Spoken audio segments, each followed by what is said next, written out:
How did a once introverted programmer go from coding in a cubicle to leading an iconic American brand? Well, that's exactly what Omaha Steak CEO Nate Rempe did. And along with CEO Forum Group founder Robert Reiss, they're your inside source for magical hacks that will transform the way you command a room, command your career, and maybe even command a company. Get ready. This is Brain of Command. Hello, America, and welcome back to Brain of Command.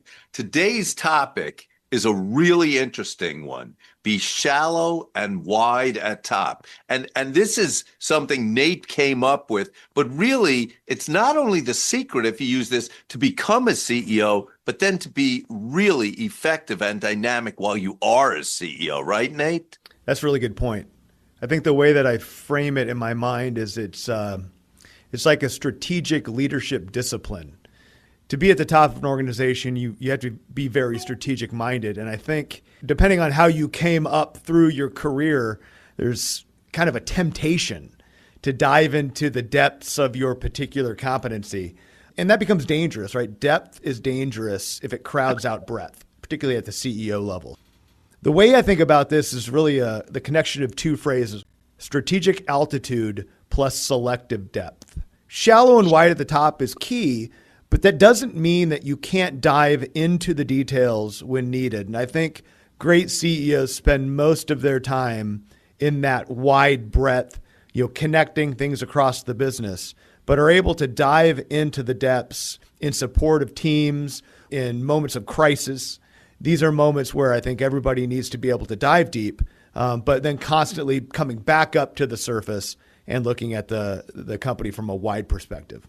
Yeah, and that is so true. And with that, we have a special guest, and it's Bob Wheeler of the beloved Airstream company. He's been CEO and president for 20 years. This company, like Omaha Steaks, around since 1917. Airstream's been around since 1931. And what are your thoughts, Bob, about this concept of being shallow and wide at the top? Yeah, first of all, thanks for having me on. Yeah, it's an interesting point, and one that's really relevant. I think of people as being, especially in leadership roles, being T-shaped. We all come from somewhere, right? We've got this swim lane or area of expertise that we can't ignore, and nor should we.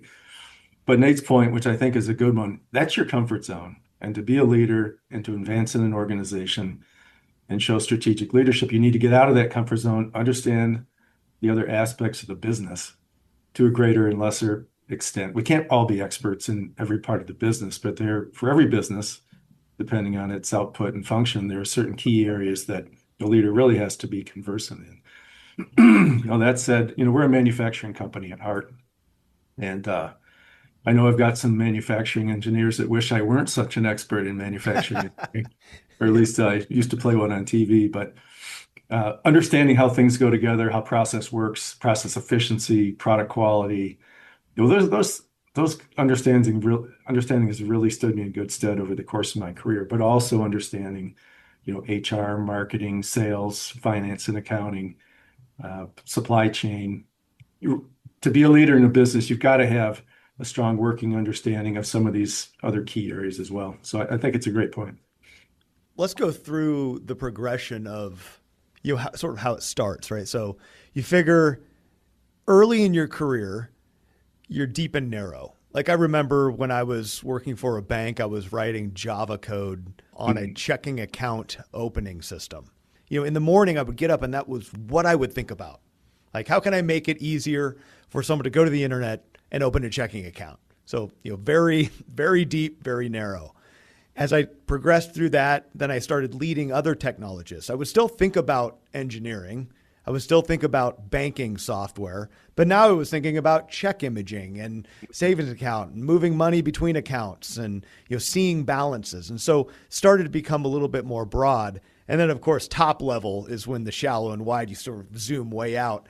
I think it's way more difficult to say you should be shallow and wide at the top than it is to actually do it, especially since I have a lot of passion and love for technology and engineering specifically, but I still have to be effective at thinking critically about what we're doing at Omaha Steaks, for example, to provide good benefits and systems that make it easy to manage a paycheck.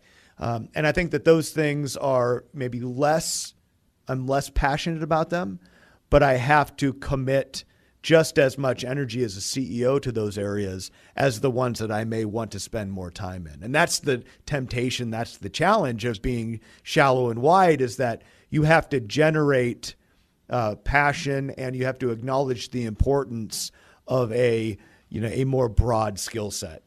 Does that ever happen to you, Bob? Yeah, it does. And it is a discipline, as Nate points out. Again, to step out of your comfort zone where you have a lot of expertise and background into areas that are, you're not the expert in the room. And that can be a challenge for many people with a leadership and an alpha mindset.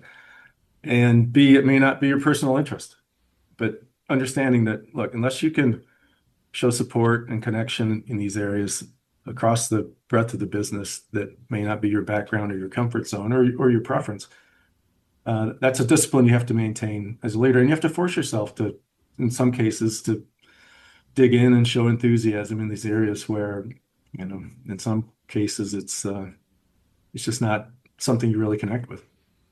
Yeah, I in interviewing over 1,000 of the top CEOs, I learned an interesting lesson on this from Bill Marriott, because he's completely shallow and wide at the top, but he also says every now and then I need to go deep so I could hold people accountable. And I said, well, how do you do that? He said, well, when there's a short order cook, I'll just ask him one question. How many times do you flip over the hash browns? And if it's anything other than one, I know I have a problem there.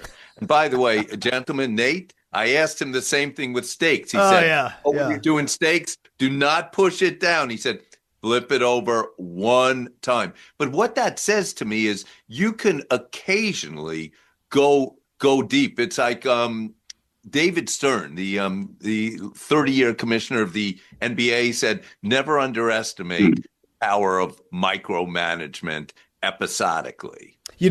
You shouldn't be afraid to flip your steak more than once, just for the record, especially if you're doing it in a cast iron pan and you're basting it. We could probably have a whole, brain of command session on the proper way to flip and baste a steak, and depending on where you're cooking it. But I think you're spot on, Robert. I think it's going down and using a phrase that I had a peer of mine use years ago. That when he said it, I originally found it such an odd phrase. It was be able to call somebody on the carpet. Have you heard that phrase before? Yeah, and the idea is knowing the metrics just enough, understanding the constraints, grasping the strategic levers just enough to where you can detect when things might be off. And then you can elevate that or ask the question so that things can be brought back to center. And in some ways, it's kind of like pattern recognition, being able to connect things together and say, hey, we're off on the wrong foot here. We're off the track. And that's where going deep and being able to come back up and look for those patterns again. I think in practice, that's how that happens. Yeah, we're about to take a commercial break right now. But when we come back, we're going to hear exciting things. Number one, we're going to hear from two people who both coincidentally not only are with 100-year-old about iconic American companies, but also were engineers. But the second thing we're going to hear is what is their advice to you if you want to become a CEO, of how you really use that. So right now, we're taking a commercial break. Stay tuned. Be back very soon. We'll get back to the show in just a minute. First, I have a quick question for you. What's in your plan for dinner tonight? If your schedule looks anything like mine, you don't have time to plan for dinner, make another grocery run. That's why I love having Omaha Steaks on hand. Their steaks, burgers, chicken, seafood, you name it, arrive expertly pre-portioned, individually vacuum sealed, flash frozen at peak freshness. so I can cook exactly what I need without wasting anything. With customizable subscription options, my go-to favorites show up seriously fast right at my door on my schedule. And every order backed by a 100% guarantee. It's the smartest way to shop and an easy way to get ready for summer grilling. Visit omahasteaks.com and use code CEO to get $35 off. That's omahasteaks.com, code CEO for $35 off. Terms apply. See site for details. Hello, welcome back to Brain of Command with my co-host Nate Rempe. And Nate Rempe, as you know, is the CEO of Omaha Steaks. And I do want to say, earlier in the show, he was talking about using the cast iron pan. The singular best meal I had all summer was Barbara took Omaha steaks, 2 of them, put them in butter in a cast iron can, and she did flip them over because you're putting the butter on it. So touche, you were right on that. That was the best meal we had. It was amazing. Absolutely. So here's what I want to ask both of you, Bob and Nate. You each came up through the ranks as engineers, really. You know, Bob, you've been a CEO for 20 years, which is a long time. Nate, less than that. But I would like to hear from each of you your perspective. If anyone is technical, how do you really focus on building your career on being shallow and wide at the top? And then when you're CEO, does that change? Well, it's a great question. It really takes me back. My advice would be start with an area that scares you most. That's not in your area of expertise. And for me, I was working at General Motors, Saginaw Gear Division plant in Buffalo, New York. This was about 1989. And I was very comfortable as an engineer, manufacturing engineer, facilities engineer, but I was terrified of supervising people, especially people that didn't have the same background as I was. And I asked to be assigned as a production supervisor for 6 months, put out on the floor, given a crew of union guys that ran a bunch of milling machines. And because I knew that scared the hell out of me, but that if I couldn't address that fear and gain some expertise in managing folks that weren't like me and get an understanding for their lives and lifestyles, that this was going to be a fast track to learning how to manage people of any type. And I did that. It was very challenging. And I think in the end, it was one of the most formative experiences I've had. And it illustrates your point of, hey, learn parts of the business that you're not familiar with, but also I would challenge people to move into an area that really scares you and makes you nervous. You're going to learn more from that than something that's near your comfort zone. Yeah, I agree. Being uncomfortable really pushes you to grow as a leader. I would totally agree with that. The other area, too, for me was that I realized as I started to want to expand my horizons that engineering was just problem solving. In my case, it was, I was trying to figure out better ways to manage memory, better ways to improve speed. And these problems were very specific to my narrow depth. But as I elevated up, the problems actually expanded not only in type, but in count. And I discovered that really what I wanted was to solve more problems, that I really extracted a lot of self-satisfaction out of my work. And that the higher I moved in an organization, the more problems, both in type and count, I was able to solve. So I could, dive in, provide some assistance in a problem, come back up, move to a different one. Now, at times that can be really overwhelming. I think any CEO feels like, there are moments where, man, I've got 17 different things in a single business day, where I got to put out a fire here. I got to come up over in this part of the organization, provide some assistance. But in reflecting, that's really where I have a lot of job satisfaction. I extract a lot of personal satisfaction out of, being able to advise people on a number of areas. And I think that problem-solving component for any engineer, it's to realize that what you're after and what you probably love the most is to solve technical or manufacturing problems, and that can still be there. As you elevate and be shallow, you just get a little bit more variety, if you will. Understanding, you talked about asking the right questions when people bring you a problem. Understanding that your role is to give people the freedom and set the expectation that they're going to bring you solutions, not just problems. A lot of what I do is I pressure test what they bring me. I say, okay, what do you recommend? And then I push and pull on that, give them questions that challenge their assumptions, and they go back and work on a better solution. It's very rare when I actually say, okay, this is what we need to do. My people know in most cases the right thing to do. They just need to have their ideas shaped and formed a little bit. And through that process, they become better decision makers. They're empowered because I'm trusting them to make a decision. And to be able to fail without serious consequence is a very important cultural tone to set so that they feel comfortable coming up with their own ideas, advocating for them, and implementing them, knowing that, hey, if it doesn't work out, no one's going to chop my head off. So all of these things tie together to set a culture and a tone of expecting people to come up with decisions, to think creatively, and have the courage to move forward with them. So, Bob, I wonder if you've had similar experiences to me. That muddy middle between really being an engineer that thinks about a specific problem every day to becoming a CEO. There were moments in my career where I did not grasp this idea of helping people solve the problem as opposed to me solving it for them. I had less patience to allow that process to happen. And the net result was people didn't want to work for me. I was getting in the way, thinking I was helping, but I was actually inhibiting.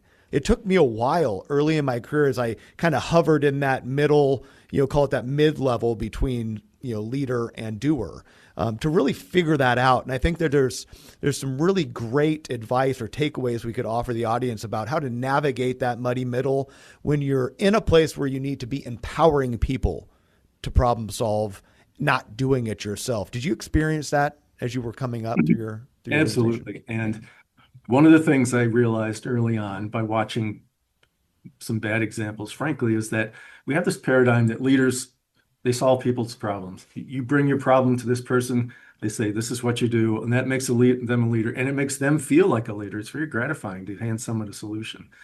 But what you're doing is propagating and perpetrating this idea that you're the only one that has the answers. You don't set an expectation that people coming to you are going to have thought through a solution. So you talk about that muddy middle. I used to get stuck in this, bring me a problem, I will give you a solution, and you go away happy, and I feel like I'm doing my job. Exactly. And what I realized was that's all they did, that I was training people to rely on me, and I made myself this bottleneck for decision making. And once you step back and realize that ultimately that may be more harmful to the organization than forcing people to think independently and giving them the freedom and the ability to move forward with their ideas, that's how you grow an organization-wide. I think it's a great, super important lesson is to recognize that behavior. The faster you can recognize that behavior and realize that, by trying to do it all, you're slowing the organization down. Now, I have to admit, that's a very difficult thing. I used to think it was only engineering specific. Like I would define my intelligence and my professional self-worth by how good I was at my singular craft. Like Sure. If I was good at writing code, I was smart, savvy, and valuable. And to set that aside and to decide that I was going to elevate up and I didn't have to have the depth is more easy to say than it is to do. And I think that decision to say, you know what, I'm going to decide I want to lead people and help them get to the decision, to get to the conclusion faster, and to help them feel that moment of self-worth and satisfaction. What a great takeaway. What a great lesson for the audience if you're in that muddy middle, to that self-awareness of those things and to have the courage to set that depth of knowledge to the side for the benefit of helping more people across an organization be personally successful. Well said. Final thoughts on advice, Bob, for the audience of how you do that, how you put it into play. Well, it's the challenge is in just what Nate described, is recognizing those behaviors at that point in your career and knowing that in order to advance and really learn how to manage people and grow an organization, you have to have self-awareness. You have to be able to step back, and set aside that personal gratification of solving their problems for them. Beyond that self-awareness, some people never get out of that. They don't. That's right. It's a hard thing. And that's okay. That's okay if you don't, if you want to stay in the narrow, there's nothing wrong with that. There's a lot of people across this country that are absolutely fabulous in a narrow position. So here's how I want to sum up. First, I want to thank you both, Bob, Nate, my co-host, partner in crime, in getting all these leadership hacks so we could build a better America. But I want to give you one final thought about a better America. Now that we know that the world, people aren't always going into work. They want to travel. They want to do where they are. Just imagine this lifestyle, everyone. Thinking in. You're driving an Airstream. You stop. You got a campfire. You put down some Omaha steaks on them. You're living when you're living. Does life get any better than that? You're clapping. I see a partnership in the future. Great having you both on the show. And everyone, remember, you can create your own destiny.